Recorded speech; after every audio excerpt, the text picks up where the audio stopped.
The week of April 14th brings an injection of celestial fire, which will breathe life and animate motion into whatever you're undertaking, into whatever you've been envisioning, into whatever changes you've been working on setting into motion during this past couple of months of just incredible change. This is primarily because of two key factors. One is the entrance of Mercury into Aries, the fiery home of Mars, and the exaltation of the sun. The other is the entrance of Mars into Leo, that fiery home of the sun. In both cases, both of these fiery signs that Mercury and Mars are entering this week have to do with the sun, with your solar authority to take command and leadership over your life and the direction forward. Hey, I'm Greg Crawford. I love working with people one on one in astrology consultations, and my books are open right now for consultations. I'm going to put a link below in the description here so you can set up a session with me to talk about all of this wild astrology that's been going on and how you can work with it in empowering ways in your life. There really has been so much change that's been happening over recent months. That's because of two very powerful eclipses. That's because of Mercury being retrograde, Venus being retrograde, the entrance of Neptune into Aries, and the fact that over the course of the past 6 months or so, we've been dealing with this long Mars retrograde process. And that Mars retrograde process has been over since the end of February, but Mars has still been moving back in direct in Cancer. And so that entrance of Mars from Cancer into Leo this week is really huge because of it bringing up all of this past storylines relating to the previous time we had Mars in Leo back at the end of 2024 and the beginning of 2025. And then there's going to be new life coming in with that entrance of Mars into Leo this week with regard to whatever storylines have been impacting you over this long period of time, really going back to last September, even, but especially since last November in 2024. And at the same time, Mercury's entrance into Aries this week is also bringing new life, new fire, new spirit, new changes into stories. But it is also connecting back to recent months and the back and forward movement of Mercury through Pisces into Aries, back into Pisces again. And now, as we come to April 16th, Mercury will be entering Aries and forming a conjunction with Neptune in Aries. This is major because Mercury is the first planet to reach Neptune and unite with Neptune since Neptune entered Aries on March 30th. And if you remember, we had a very powerful Aries solar eclipse on March 29th, just before Neptune entered Aries. And also just before Neptune entered Aries, Mercury moved retrograde from Aries back into Pisces and formed a conjunction with Neptune at the very end of Pisces, just before Neptune came into Aries. And so, out of all the planets, Mercury has been the most attuned so far to this entrance of Neptune into Aries due to forming that conjunction with Neptune just before it happened, and now being the first planet to encounter, experience, unite, pick up a message from Neptune, with Neptune now in Aries.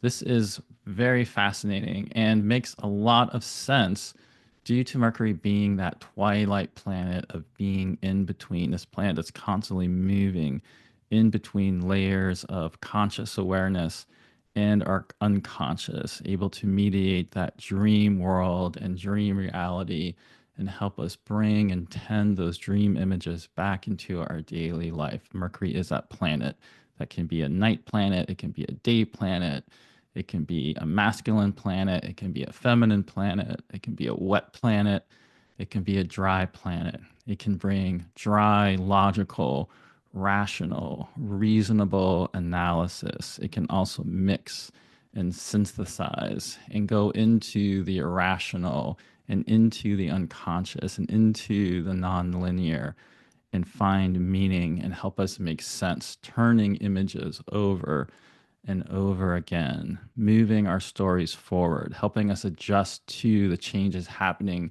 to us in our stories. And so, for all of these reasons, the entrance of Mercury into Aries this week and that conjunction of Mercury with Neptune is going to be unusually important to pay attention to. And so, the exact conjunction of Mercury and Neptune in Aries will depend a little bit on your time zone. So, if you live in the Pacific time zone, this will happen late on Wednesday, April 16th, a little after 9 p.m. Now, this Mercury Neptune conjunction is the third of three. So there could be some stories relating to this that goes all the way back until the beginning of March. But really, this is such a big deal, and there's been so many deep changes going on recently in recent months, and all these old memories and desires stirred up. That really, this conjunction has a lot to do about your entire life story. There may be all sorts of things about your life and your past directions, future directions, all coming up at the same time.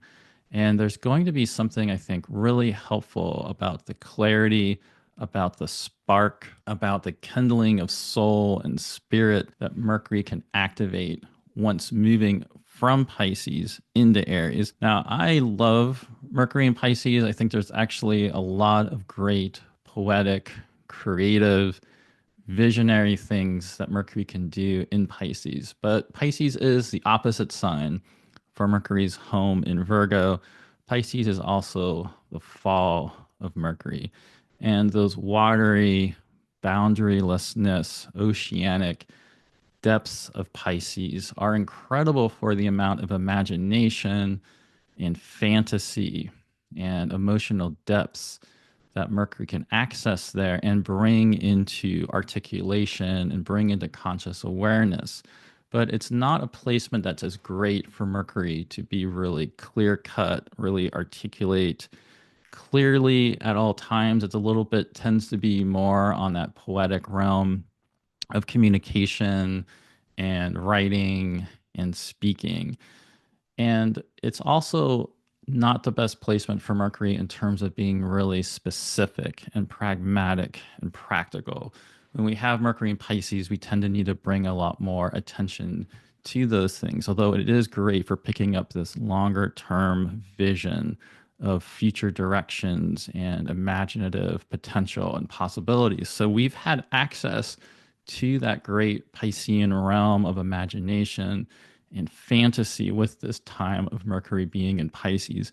In these previous two conjunctions with Mercury and Neptune on March 2nd, as well on March 29th, which again was so powerful because there was a very potent Aries solar eclipse happening then at the same time. We really have been able to pick up a lot of this with those previous Mercury Neptune conjunctions. And of course, as I've mentioned many times, we're coming to the very end of the Saturn and Neptune cycle now. You can see when Mercury and Neptune makes this conjunction on April 16th or 17th. Saturn's only like 4 degrees or so away from Neptune at this point. There's so much with that. That's all about these deep changes going on in the reality around us within global power dynamics, within personal, interrelational dynamics for all of us. So much change happening. And so now that Mercury is leaving Pisces and coming into that Aries fire sign of Mars that exalts the sun, there will be greater clarity here. Now, at the same time, of course,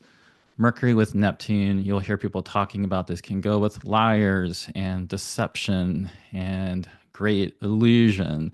And of course, that's something that could be going on, and we will likely see some very significant current events and big stories coming out into the public or on social media that go with that type of Mercury Neptune deception. But let's be honest, people are always lying, people are always deceiving each other. Many people are constantly wrapped up in delusions and illusions. So this is nothing really new. And it's far too simplistic in interpretation to only look at Mercury, Neptune coming together as just being about illusion and deception and fake news or whatever else you might want to be really negative about in this really delusional way. It's far more interesting to think about the other layers of reality, deeper dimensions of your own personal story, your dream life, your unconscious, invisible, less often seen true aspects of reality that can be opening up for you with this Mercury Neptune conjunction. Neptune isn't only about illusion and delusion. And in these Saturn and Neptune time periods that we're living in right now, while we are definitely encountering incredible illusion and many people being incredibly deceptive and trying to deceive each other. And Mercury, of course, is all about deception. Mercury is a thief and a robber and so forth. And so there is legitimately great potential for that to be going on with this. But for you in your personal life, this can actually be a time of coming into deeper sense of the inner life and the inner changes that are taking shape right now and how you're already starting to feel your life changing in correlation with this great entrance of Neptune into Aries. And Mercury is at its best when it brings that curiosity to things. Mercury knows things are all about illusion. Mercury knows people consciously or unconsciously are often lying or telling themselves lie. In fact, art and artistic creation often has to do with great deception and great illusions that you're shaping and creating to bring people meaning and can actually help people connect into a deeper purpose. So there are ways that this Mercury Neptune conjunction in Aries can actually be very purposeful. And that's what I would just suggest that you work with it around that way of just helping it clarify for you what's really bringing you alive with your creativity. This can be a very empowering aspect, especially due to the entrance of Mars into Leo, which I'll talk a little bit more about here. And so, with that entrance of Mercury into Aries, one of the things about that is, of course, that Mercury will be in the sign of Mars. So, once Mars enters Leo on April 17th, and they are both in these fire signs, we're going to get an especially big spark of Mars and fiery generative movement and motion. Now, the time that Mercury will spend in Aries will stretch from April 16th all the way until May 24th. Now, what's pretty amazing about that is May 24th is also the time that Saturn will enter Aries. So we have a big ingress of Saturn into Aries coming at the end of May. And Mercury is basically preparing the terrain of Aries in your chart. Mercury will move all the way across the Aries section of your chart just before Saturn comes into Aries. So that is another layer of how Mercury is really bringing us a lot of access to forethought in future directions with this entrance into Aries, while at the same time, due to the big retrograde motion we've just gone through with Mercury, we are still working with old memories, old storylines, all of this deep material to process. And these are things that Mercury, again, is really great at when you bring curiosity to them, when you hold attention of what they might mean or may not mean, and just continually work with them and dig deeper into the layers of different awarenesses and understandings that you can generate and gain from them.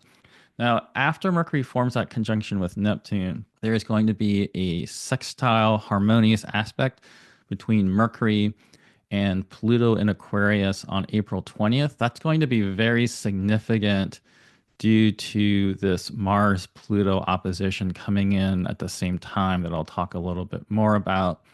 Then, right as Mercury is forming that sextile with Pluto, Mercury is going to reach its maximum elongation as a morning star, which is a very significant part of its solar phase. This is the phase in which Mercury starts to move faster than the sun and starts picking up speed and enters that phase of the fleet-footed messenger that a lot of us just have in our minds about Mercury, about this really fast, quick moving planet. And so that really, in many ways, starts to bring an end to the entire retrograde process that we've gone through with Mercury. Now, in terms of the actual degrees that Mercury's been moving back and forth within, Mercury will not leave that retrograde shadow zone and will not reach the degree where Mercury previously stationed retrograde on March 15th until April 26th. That's also really fascinating because that's the same time that Mars and Pluto will be forming this opposition. And so this phase that Mercury reaches on April 20th, basically until April 26th, as it's reaching maximum elongation, as it's making contact with Pluto, as it's starting to speed up, this is a time period to start embodying and making present and integrating whatever deep internal changes you've gone through in the past couple months with Mercury retrograde, with Venus retrograde, with all the eclipses. Because although the Venus retrograde is not over yet, Mercury getting to this phase is going to help us get a little bit of extra early processing of some of that Venus retrograde material, although there'll be more with that Venus retrograde material to come. After that point, Mercury will continue moving through Aries, and the next big aspects Mercury will make will be in the very beginning of May, which will be another harmonious aspect with Jupiter in Gemini. Jupiter is in Mercury's sign, so that should be very generative and really help out with whatever you've been going through in your life in relation to Jupiter and Gemini.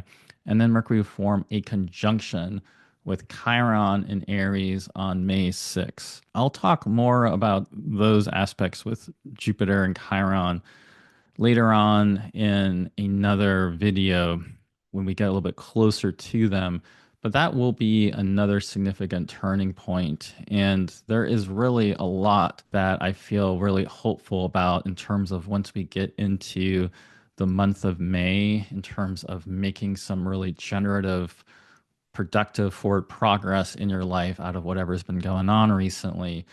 And that sextile between Mercury with Jupiter and that conjunction with Chiron are going to be really important for taking us into that time period. Then, like I said, it will be towards the end of May that Mercury will finally leave Aries. And so as we think about this entrance of Mercury into Aries, as at the end of this week around April 21st, Mercury hits that maximum elongation and starts moving faster in this fiery sign. Mercury is going to take on more of this fiery, assertive, curious, generative, forethought, forward thinking type of quality. Mercury does have a very changeable nature and does pick up the meaning and take on the quality of planets it comes into aspects with. And so that's also important to keep in mind as we begin this week with Mercury making contact with Neptune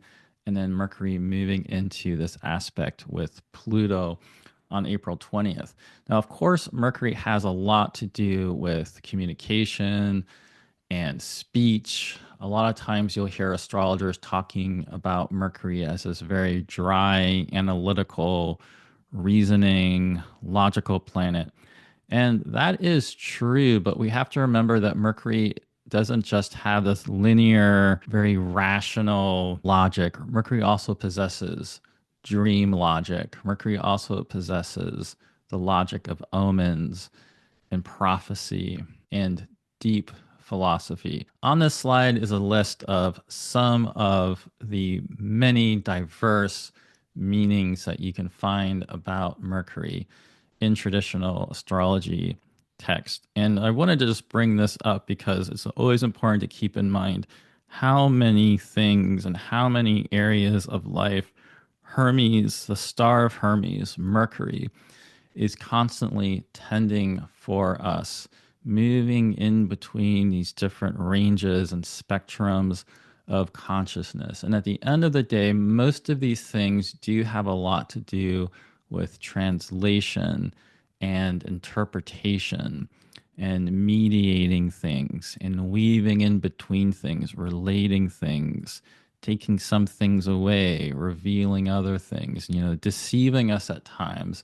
But those tricks and thefts and deceptions of Mercury funny enough, they often lead us to really important realizations in the end.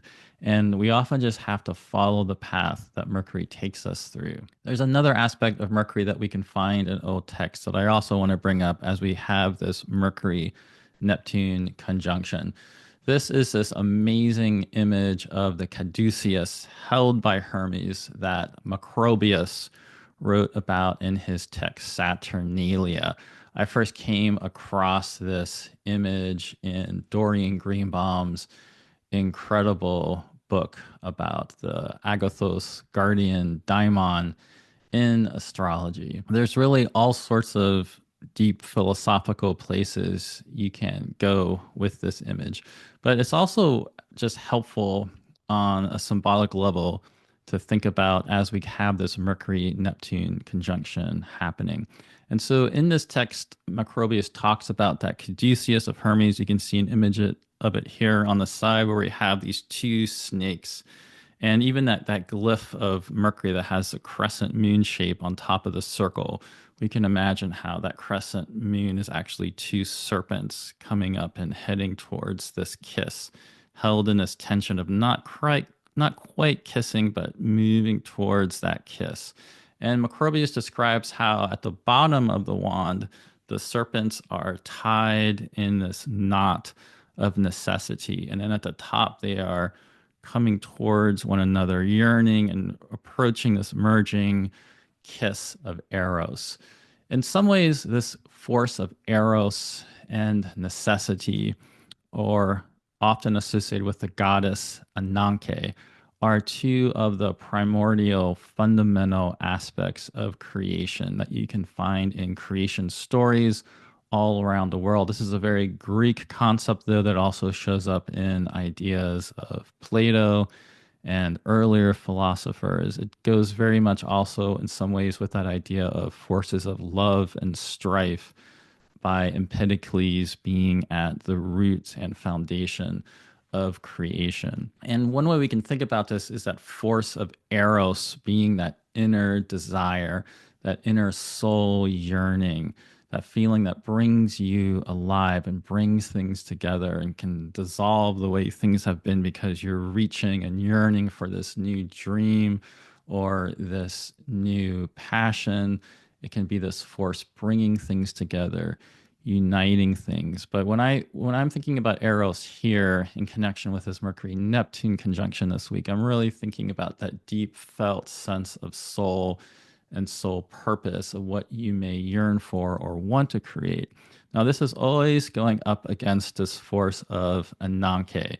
She is described as a primordial goddess by people like Parmenides, who's setting the very limits of the stars. In Plato, she's imagined as this great goddess turning the spindle of necessity around which all the planets and the fates are, weaving in our destinies. Necessity can be this force of great binding, and the roles and life and different layers of fate that we are bounded to endure and go through and must face and be tested by and shaped by. This all brings together ideas of fate and destiny and free will and intentionality and all of these things. And while I definitely do not believe everything is completely predetermined, there is a sense of fatefulness that we do encounter in life. And that is one of the ways astrology can be really helpful with navigating through life. And that's one of the reasons why this being an image of the wand held by Hermes, as Mercury and Hermes is the god of astrology, that it contains these forces of Eros and necessity, is such a powerful idea. And so one of the things about this and what's going on right now is there is a lot of contention, hardship, fighting. Mercury in astrology is very much this neutral, moving in between planets. So it's not considered this great malefic planet bringing tests and challenges, and it's not considered this great benefic planet just bringing gifts and bringing the sense of greater life force and liveliness. It can do that, and it can do both, and it's constantly moving in between. And so Mercury is such a powerful planet in terms of us coming into relation with whatever is going on in our life and the changes happening, the way our story is changing, and helping us guide ourselves through that. And Mercury is especially at its best when we let ourselves go into the deeper layer of our psyche and that deeper layer of whatever material is coming up. So hopefully that's something you can do this week with Mercury and Neptune forming that conjunction. And so while we will already be experiencing a generative leap of fire and injection of greater motivation and determination with that entrance of Mercury into Aries on April 16th, we're going to get even more of that fiery motivation and determination once Mars enters Leo on April 17th. Now, while both of these, Mercury into Aries, Mars into Leo, both again have this sense of like fire and taking more charge and being more courageous and resilient and claiming more of your authority to take leadership over your life and work with other people in collaboration and initiating whatever changes that you've been working on or protecting whatever you need to protect because of all the different changes going on in the world right now. At the same time, this entrance of Mars into Leo is speaking and looking back at this previous time period, back last year in November when Mars first went into Leo, in December when Mars went retrograde in Leo. And over the course of that time of Mars previously being in Cancer, moving into Leo, stationing retrograde, coming back into Cancer, which most of this year of 2025, we've had Mars either retrograde in Cancer or direct in Cancer. Over the course of that, Mars has made a series of oppositions with Pluto. There was a previous opposition between Mars and Pluto last November. Then, when Mars was retrograde in Leo, there was another one at the very beginning of 2025. And so later in April, on April 26th, after Mars enters Leo this week, we will get the final, the third opposition between Mars and Pluto. And that is going to be a crucial element of everything that's changing and going on with you in your life. And so that entrance of Mars into Leo on Thursday, April 17th will be very powerful. Now, for some of you, this may happen on April 18th. It will be late in the night around 9:20 p.m. in Pacific time when Mars enters Leo. Like I just mentioned, this speaks back to this past period of time, even though at the same time we're in a new place, we're in a new part of our story. It may resurrect some older, deeper issues. Obviously, in the United States of America, this has a lot to do about the election of Donald Trump and everything that's happened since then, because when Mars first went into Leo, it was on November 3rd.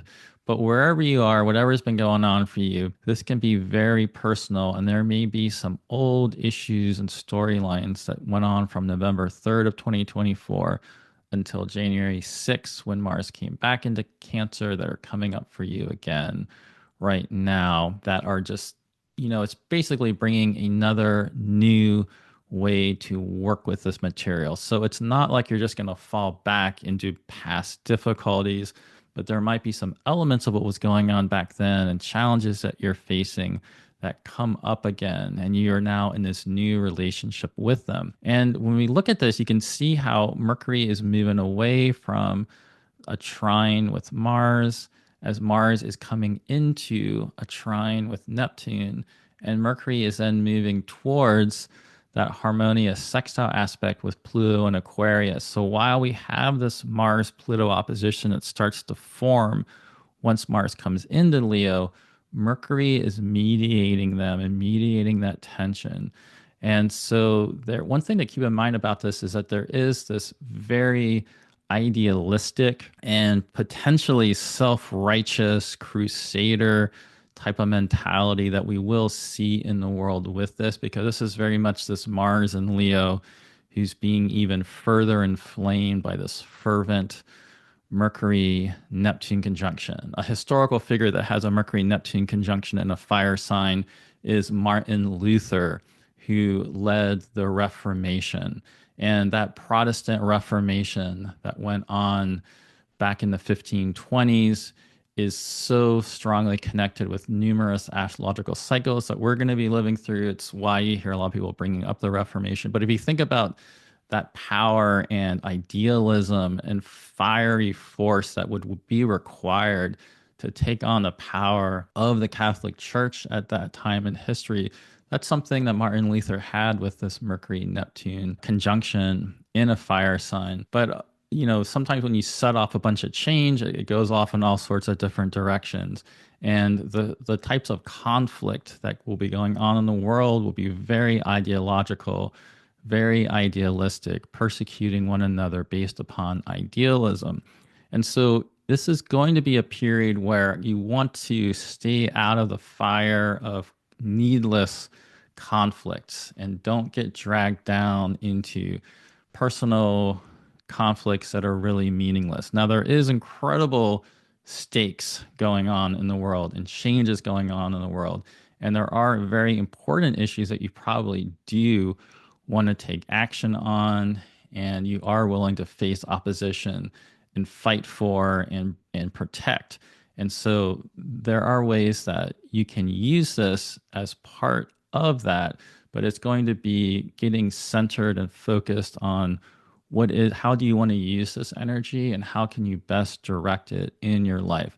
If you have personal goals and creative projects, this can be incredibly empowering to work with. And so I hope that's the case for you if you do have some important creative projects and work that you are putting into place and setting into motion at this time. And so, like I said, the entrance of Mars into Leo goes all the way back to last November, but we can also think about the fact that this long time period that we've had with Mars in Cancer is also coming to an end. Mars first entered Cancer as far back as September 4th in 2024. There was a very powerful full moon in Aries that formed a square aspect with Mars in Cancer in the middle of October. That was not unlike the full moon in Libra we just experienced, that was also forming a square to Mars in Cancer. Then Mars entered Leo on November 3rd, but then Mars came back to Cancer on January 6th, stationed direct on February 23rd, and we're finally coming to the end of this transit. And so as we're wrapping up this Mars in Cancer transit right now, there's also this huge story and change that you've gone through with this very long extended time period of Mars being in Cancer that you'll also be reflecting on, that likely Mercury will be helping you come into relationship with and deepen your understanding about however your life has been changing. And then at the same time, now that Mars is back into Leo, there could be some things that relate back to that November, January, early January time period that come back into your life. But really, so much has already been changing. This is also going to have a new storyline feel to it and a new presence and a new sense of yourself and a new sense of your desire and intention and will force that you're coming into relationship now to bring into the world. And then the last piece of this is that Mars-Pluto opposition, which goes back to two previous exact oppositions. One on November 3rd when Mars was at the end of Cancer and Pluto was at the end of Capricorn. The second one on January 2nd when Mars was retrograde in Leo and Pluto was in Aquarius.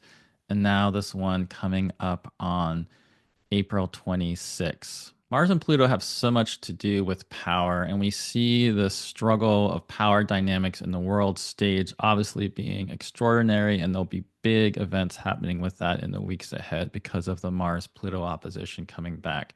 But in our personal lives, part of this long Mars retrograde process that we've had with Mars in Cancer opposing Pluto in Capricorn, and Mars retrograde in Leo opposing Pluto in Aquarius, and now getting the final of these three, is that we've likely had to face a lot of our own issues of self-empowerment and what's been in the way before of us more going after what we want in life. We also might have realized ways that we were going after things or working for things that were not really truly aligned with who we are. So it may not have been a question that you didn't really have the courage to take on certain things or stand up for yourself. That could be something that came up for you about how you to work through that and be more assertive and take more command. But you also instead might have had more of the realization that you've just been fighting for or going after or pursuing things that are not really truly aligned with who you are and what you want to do. And so there's been a lot of soul searching and deep processing that you've had to go through.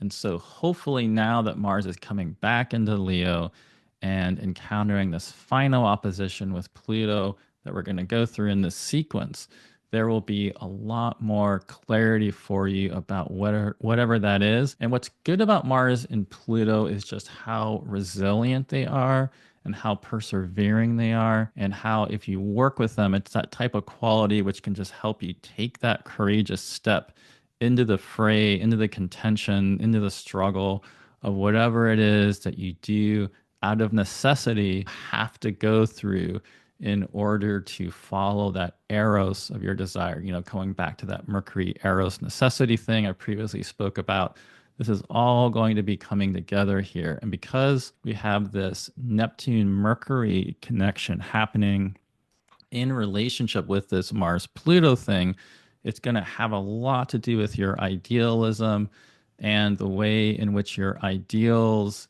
and your dreams and visions are shape shifting right now. And so on Friday, April 18th, we'll get some extra information about this because of the entrance of the moon into Capricorn.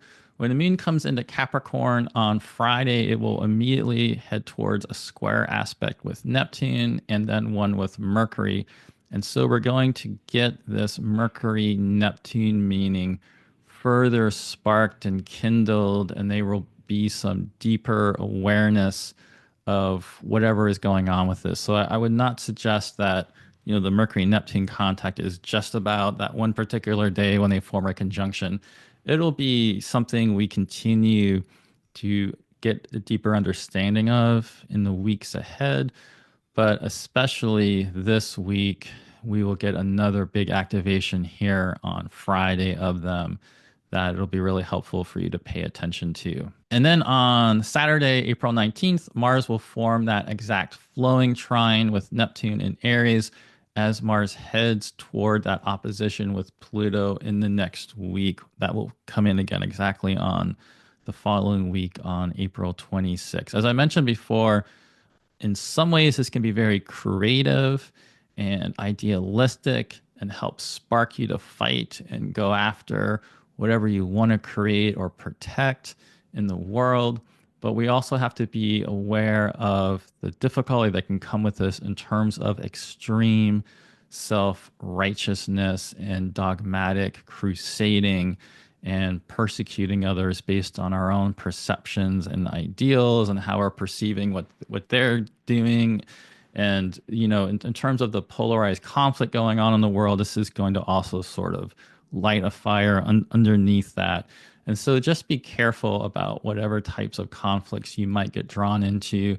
If you get into something you have to fight for, you know, make sure it's something that really truly matters, because otherwise you don't want to drain your energy or waste your energy on things that really aren't important. You want to use this to really fuel your fire about what truly matters for you. And then, like I mentioned, it will be the next Saturday on April 26th that we get that exact opposition between Mars and Pluto. And so there will likely again be some important resolution, important understanding going back to this much longer story that you've been going through that can go all the way back to last October and November.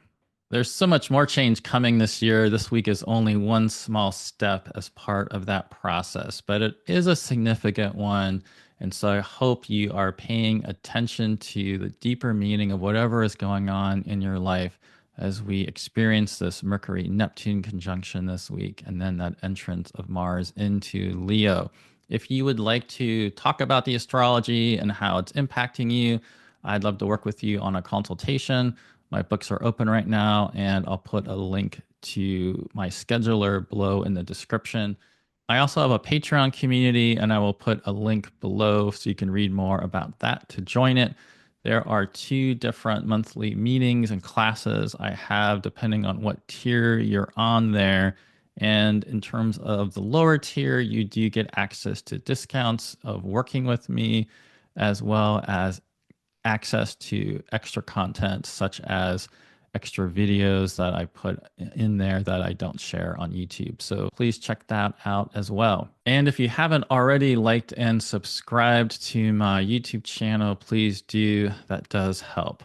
Otherwise, hail Hermes and best of luck with this injection of fire that we will all experience in this week ahead.